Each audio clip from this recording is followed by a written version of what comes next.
The classroom door slammed shut behind me, echoing like a gunshot in the empty hall, as Miss Harlan's lips pressed against mine in a desperate, forbidden kiss that tasted of secrets and regret. I pulled away, my heart pounding, staring into her wide eyes filled with a mix of fear and longing that mirrored my own confusion. In that instant, everything I thought I knew about myself shattered, leaving me to face a world that would never understand. I was 22, fresh out of college and back in my hometown of Seattle, Washington, trying to piece together a life that felt increasingly like a puzzle with missing edges. The rain was relentless that fall, mirroring the storm brewing inside me. I'd taken a job as a substitute teacher at Lincoln High, the same school I'd graduated from 4 years earlier, thinking it would be a safe stepping stone while I figured out my next move. Safe? What a joke that turned out to be.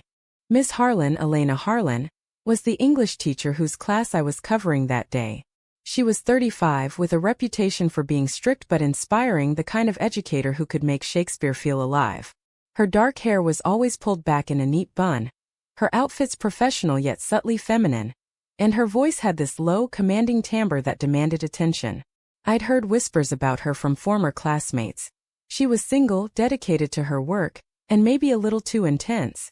But nothing prepared me for the way she looked at me when I walked into her office after school to hand over the lesson notes. "Alexandra, Alex, right?" she said, her eyes lingering a second too long on my face. I nodded, feeling an odd flutter in my stomach. We talked about the students, the curriculum, but the conversation veered personal. She asked about my life post-college, my dreams.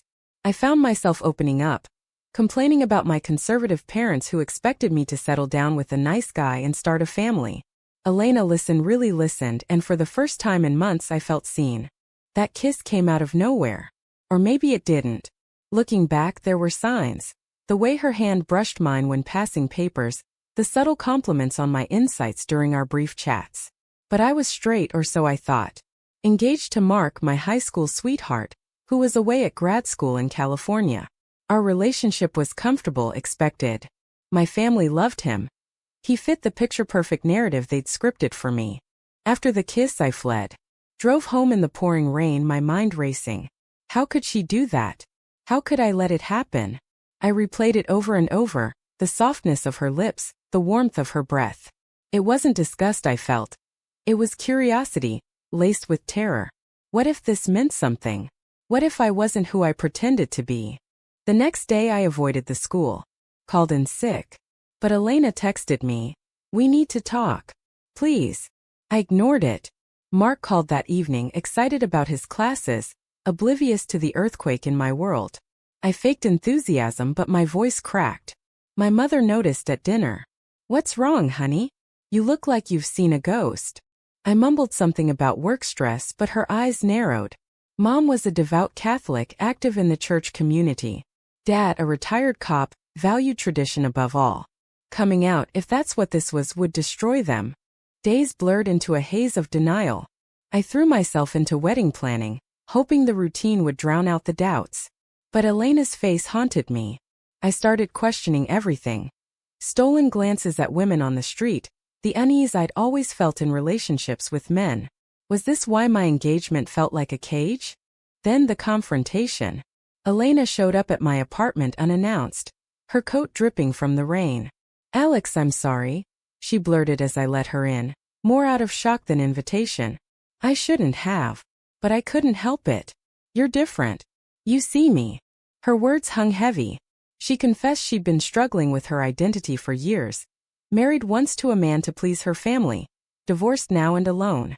"Society expects us to fit molds," she said, tears in her eyes. "But what if we don't?" I didn't kiss her back that night. Instead, we talked until dawn. About the pressure from families who saw deviation as sin, the judgmental stares in a city that prided itself on progress, but still harbored pockets of intolerance. Elena shared stories of friends ostracized, jobs lost over whispers of unnatural lives. It resonated deeply. Yet guilt gnawed at me. Mark deserved honesty. My parents deserved the daughter they raised. Or did they? The internal war raged. Loyalty to expectations versus authenticity. I chose silence for now. But secrets have a way of festering. Weeks passed. Elena and I met in secret, coffee shops on the outskirts, late-night walks in the park. No physical intimacy, just raw conversations that peeled back layers. I learned about her childhood in a strict household, her father's disapproval when she chose teaching over a real career. She learned about my dreams of writing, stifled by practical demands. Each meeting deepened the connection but amplified the risk. One evening, as we sat on a bench overlooking Puget Sound, Elena reached for my hand. "What are we doing, Alex?" she whispered. I didn't pull away. The touch sent sparks through me, awakening desires I'd buried. But reality crashed in. A text from Mark. "Miss you, babe. Can't wait for the wedding." I yanked my hand back, tears streaming. "This is wrong," I said. "I can't betray him. I can't betray myself like this." Elena's face crumpled. "Is it betrayal to be true to who you are?" she asked. The question lingered unanswered, as I left her there in the twilight. Back home I stared at my engagement ring, the symbol of a life I no longer wanted. But breaking free meant shattering hearts. My mother's voice echoed in my head. Family is everything. Dad's stern lectures on morality. Society's subtle messages that love like this was a choice, a flaw to fix. The decision loomed. Confront the truth or bury it deeper. Little did I know, the choice would soon be taken from me. The fallout began with a single careless mistake. I'd left my phone unlocked on the kitchen counter while helping Mom with dinner. She glanced at it innocently, or so I thought, and saw a message from Elena. Last night meant everything. Be careful. Her face went pale, then red with fury. "Alexandra Marie Thompson," she shouted, brandishing the phone like evidence in a trial. Dad rushed in from the living room, alarmed by the tone. "What is this?" Mom demanded, her voice trembling. I snatched the phone, but the damage was done. "It's nothing," I lied, my heart sinking. But lies crumble under scrutiny. They interrogated me, piecing together the fragments. My recent distractions, the sick days, the late nights. Elena's name came up, and Mom's eyes widened in horror. "That teacher? From high school? Oh God, Alex, tell me it's not what I think." I couldn't deny it. The words tumbled out in a rush. The kiss, the meetings, the confusion. Dad sat stone-faced, his jaw clenched. Mom burst into tears. "How could you? We're a good Christian family. This is a sin. You need help." Their words cut deep, echoing the fears I'd battled alone. They saw it as a phase, a rebellion, influenced by that woman. Elena became the villain, corrupting their innocent daughter. That night, they forbade me from seeing her, threatened to call the school board. "Think about Mark," Dad said gruffly. "He's a good man. This will destroy him." Guilt twisted like a knife. I nodded, promising to end it, but inside rebellion stirred. Was my happiness worth their pain? The next day I met Elena in a crowded cafe, away from prying eyes. "My parents know," I whispered. Her face drained of color. "How?" I explained, and she reached across the table, but I pulled back. "We have to stop." Tears welled in her eyes. "Alex, don't let them dictate your life. We've both hidden too long." But fear won. I walked away, blocking her number, vowing to reclaim normalcy. Mark returned for the weekend, oblivious. We went to our favorite spot by the lake, but the ring felt heavy on my finger. "What's wrong?" he asked, sensing the distance. I hesitated, then confessed everything, minus the details that would crush him. "I think I'm not straight." His face fell, a mix of shock and hurt. "Is there someone else?" I nodded, tears flowing. He stood abruptly. "I need time." He left, and with him the future we'd planned. Word spread like wildfire. Mom confided in her church group, seeking prayers for my confusion. Whispers turned to stares at the grocery store, old friends distancing themselves. Seattle might be liberal, but my circle was a bubble of conservatism. I lost a freelance gig when the client, a family friend, cited moral concerns. Isolation set in. Nights were sleepless, torn between regret and relief. Had I chosen wrong? Elena's words haunted me. Authenticity over approval. But the cost was steep. Family dinners turned tense, Dad barely speaking, Mom suggesting therapy to fix me. Then the betrayal. I discovered Mom had contacted Elena's principal, anonymously tipping off about inappropriate conduct with a former student. Elena called from a payphone, voice breaking. They're investigating me, Alex. I could lose my job. Horror washed over me. My family's interference had escalated the drama into potential ruin. I confronted them. How could you? I yelled. Mom defended. We're protecting you and her from sin. Dad added. Actions have consequences. The argument exploded. Years of unspoken resentment surfacing. I stormed out, crashing at a friend's place, questioning if blood ties meant unconditional love or conditional control. As the investigation loomed, Elena faced her own demons. Her ex-husband resurfaced, offering support laced with judgment. I always knew, he sneered. Colleagues whispered, parents complained. The school board, under pressure from conservative groups, scrutinized her every move. In a moment of desperation, Elena reached out again. We met in a neutral park, the air thick with tension. This is what happens when we challenge the norm, she said bitterly. Society punishes us for being real. I apologized profusely, but words felt hollow. What now? I asked. She sighed. Fight or fold. The choice crystallized. Stand up or surrender. I chose to fight, but not without more sacrifices ahead. The hearing was a battlefield disguised as a conference room. Elena sat rigidly in her chair, flanked by union reps, while the school board grilled her on professional boundaries. I wasn't supposed to be there, but I slipped in the back, heart hammering. Whispers rippled through the crowd, parents, teachers, a few activists. My presence didn't go unnoticed. Mom had tipped them off about our relationship, framing it as predatory. Elena defended herself eloquently. Any interactions were consensual, adult, and outside school hours. This is about personal lives, not job performance. But the board chair, a stern older man, pressed. Ms. Harlan, your lifestyle choices raise concerns for student influence. Lifestyle choices. The phrase dripped with disdain, igniting fury in me. I stood, voice shaking. This is discrimination. Heads turned. Elena's an excellent teacher. Punish her for who she loves? That's the real issue. Gasps echoed. The chair banged his gavel. This is not a public forum. But my words hung, sparking murmurs of support from a few progressive attendees. Outside, Elena pulled me aside. You shouldn't have risked that. But her eyes shone with gratitude. It means everything.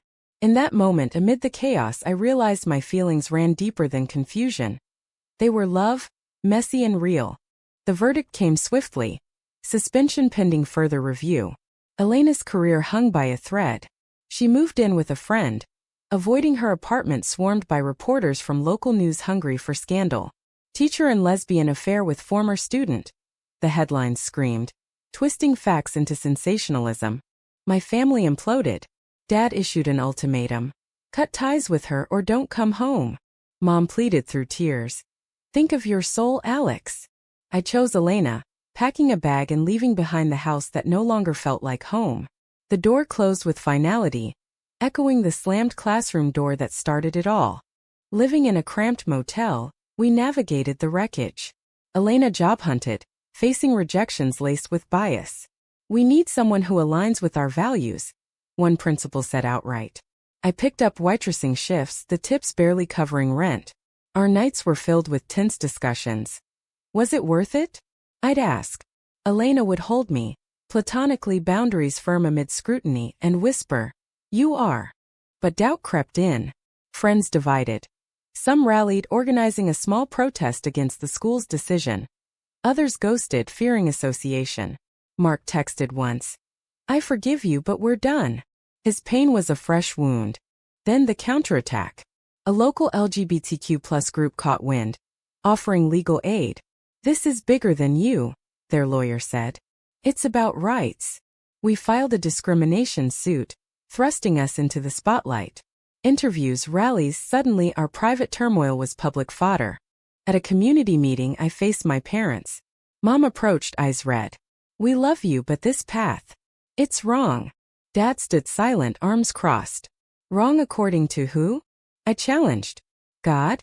Society? Or your fears? The exchange was raw, exposing generational divides. Their world of black and white morals versus mine of nuanced grays. Elena grappled with her own ethics. Did I take advantage? she confessed one night. You were vulnerable. I reassured her. We both chose this. But the question lingered, fueling self-doubt. As the lawsuit gained traction, backlash intensified. Anonymous threats online, vandalism on Elena's car. Society's underbelly revealed. Hate groups picketed chanting slurs. We armored ourselves with resilience, but each blow chipped away. In a pivotal moment, I visited my childhood church, seeking solace. The priest, an old family friend, listened. Love is love, he said surprisingly. But forgiveness starts with understanding. His words bridged a gap, planting seeds of reconciliation. Yet, victory came at a price. The school settled, reinstating Elena with back pay, but the stigma lingered. She transferred districts, starting over. I deferred my dreams, supporting her through therapy for the trauma. Our relationship evolved amid the ashes, tentative dates, shared laughs breaking the tension. But the scars remained. Trust issues, paranoia about judgment. As tensions eased, a new conflict arose. Elena's family, estranged for years, reached out. Her mother, frail from illness, wanted reconciliation, but only if Elena changed. The ultimatum mirrored my own family's stance, forcing Elena to choose. Family or freedom? She wavered, the pull of blood strong. Maybe I can pretend, she said. I shook my head. That's not living. The decision tore at her, highlighting the moral quandaries we face daily. Elena's mother arrived unannounced, a frail woman in her 60s clutching a Bible like a shield. We met at a neutral diner, the air thick with unspoken accusations. Elena, darling, she began, voice quivering. Come home. Leave this phase behind. Elena's hand trembled under the table, where mine gripped it for support. Mom, this is who I am, she replied firmly, but cracks showed. The visit unearthed buried pains, childhood memories of suppressed emotions, forced dates with boys, prayers for normalcy. Mrs. Harlan turned to me, eyes sharp. You're the one who dragged her into this. I bit back anger. No one drags anyone. Love isn't a trap. But her words sowed seeds of doubt in Elena, who later confessed. What if she's right? What if I'm hurting everyone? The internal conflict peaked. Elena distanced herself, attending family dinners alone, testing the waters of conformity. I understood the lure of acceptance, but it stung. Are you choosing them over us? I asked one tearful night. She hesitated. I don't know. Betrayal cut deep when I discovered she'd confided in her brother, a conservative lawyer, about ending things with me. He advised therapy, framing our love as an addiction. Overhearing a phone call, my world tilted. Elena, how could you? I confronted. She broke down. I'm scared, Alex. The cost is too high. We argued fiercely, words weaponized by fear. You're folding to pressure, I accused. And you're pushing me away, she shot back. The rift widened, each retreating to solitude. I crashed with a supportive friend, drowning sorrows in work, questioning if love was worth the endless battles. Society amplified the drama. A viral article painted Elena as the repentant educator, speculating she'd return to straight life. Comments flooded. Supporters cheered our fight. Detractors vilified. The noise was deafening. In isolation, I reflected on choices. Had I rushed into this? Ignored red flags? The moral maze twisted. Loyalty to self versus harm to others. Therapy helped unpack it, revealing patterns from my upbringing. People-pleasing, suppression. Elena's awakening came via a letter from a former student. You inspired me to be myself. Don't give up. It reignited her fire. She confronted her family. Accept me wholly or not at all. Her mother wept, but relented slightly, agreeing to therapy together. Reconciliation with Elena was tentative. We met at our park bench, the site of early confessions.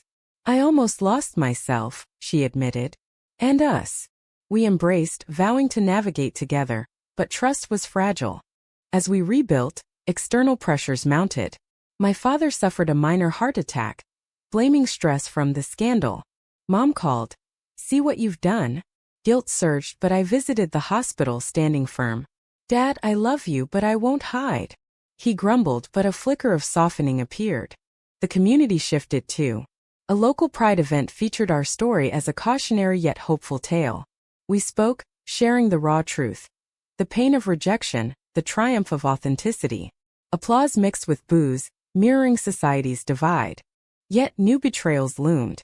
A colleague of Elena's, jealous of her reinstatement, leaked private emails to the press, twisting innocent words into scandal. Headlines blared. Affair continues, ethics questioned.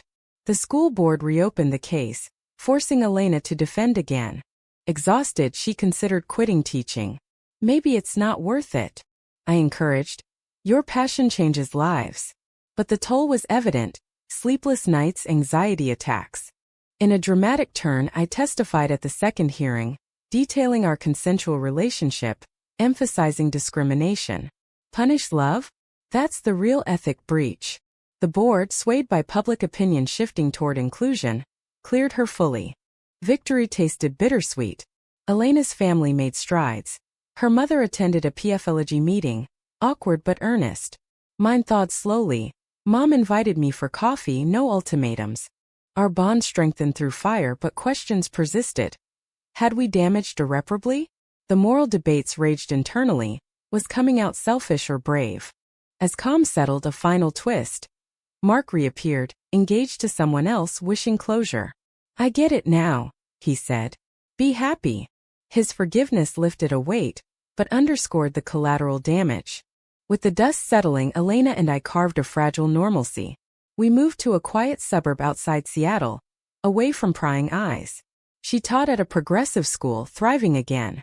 I pursued writing, penning articles on LGBTQ+ experiences, turning pain into purpose. Our days blended routine with lingering caution. Holding hands in public still drew stares, reminders of societal fractures. But peace was illusory. Elena's health faltered under accumulated stress. Migraines, insomnia. Doctors prescribed rest, but the root was deeper. Unresolved trauma. I feel like I'm paying for happiness, she confided. I supported her through counseling, but resentment bubbled. Why must we fight harder for what others take for granted? Family reconciliations progressed unevenly. My parents hosted a tense dinner, topics skirting the obvious. Dad asked about my work at Olive Branch. Mom hugged Elena awkwardly, whispering, I'm trying. Elena's mother visited, bringing homemade pie, a gesture of truce. Yet undercurrents of judgment persisted, testing our resolve. A pivotal moment came at a family wedding. My cousins, invited as a couple, we attended warily. Whispers followed, but so did allies. An aunt pulled me aside. I'm proud of you. Dancing with Elena under string lights, I felt a glimpse of acceptance. But an uncle's drunken slur shattered it. Disgrace to the family. Dad intervened, defending us, a turning point. Enough, he barked. Later he apologized. I was wrong to push you away. The incident sparked Elena's own family confrontation. At Thanksgiving, her brother challenged. This phase over yet? She stood tall. It's not a phase. It's me. The table fell silent, then her mother mediated. We're family. Let's learn. Progress hard won. Yet, personal doubts resurfaced. Elena questioned monogamy, influenced by therapy exploring past repressions. What if I'm not meant for this? She mused. Panic gripped me. Was our foundation cracking? We talked openly, reaffirming commitment, but seeds of insecurity grew. Society's mirror reflected our struggles. A bill proposing stronger LGBTQ+ protections debated in state legislature. Our story cited in testimonies. We advocated, facing opposition from groups echoing our family's initial views. Think of the children, protesters chanted. Irony stung. Elena's career dedicated to children, now weaponized against her. In a heated debate, I clashed with a conservative panelist. Love doesn't corrupt, he countered. Tradition matters. The exchange went viral, polarizing opinions. Support surged, but so did hate mail, forcing us to bolster security. Amid turmoil, awakening bloomed. I mentored young queer teens at a community center, sharing lessons learned.